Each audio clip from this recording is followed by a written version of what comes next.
শিল্প বিপ্লব, ইন্ডাস্ট্রিয়াল রেভুলেশনের সূত্রপাত হয় ইংল্যান্ডে, এটি খুবই গুরুত্বপূর্ণ। এবং শিল্প বিপ্লব শব্দটি প্রথম ব্যবহার করে অগাস্তে ব্যাংকি 1837 সাল, এই সালটাও গুরুত্বপূর্ণ।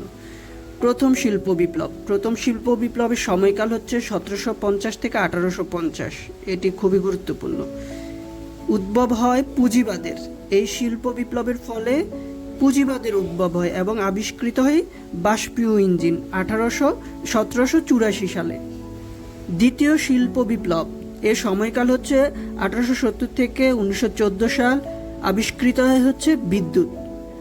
তৃতীয় শিল্প বিপ্লব, এর সময়কাল হচ্ছে 1960 থেকে 1990 সাল, আবিষ্কৃত হয় ট্রানজিস্টর ও ইন্টারনেট, এর অন্য নাম হচ্ছে কম্পিউটার বিপ্লব।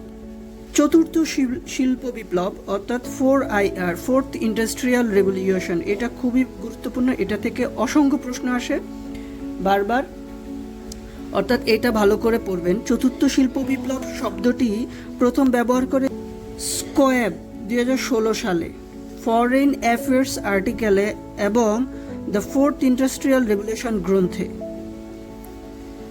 এর বিষয়বস্তু হচ্ছে ডিজিটাল প্রযুক্তি উদ্ভাবনের ফলে উৎপাদন ব্যবস্থার আধুনিকায়ন।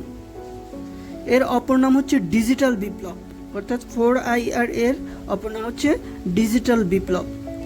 ডিজিটাল বিপ্লবে কী কী আছে? Smartphone, robotics, AI, artificial intelligence, nano technology, quantum computing, biotechnology, internet of things, 5G ইত্যাদি।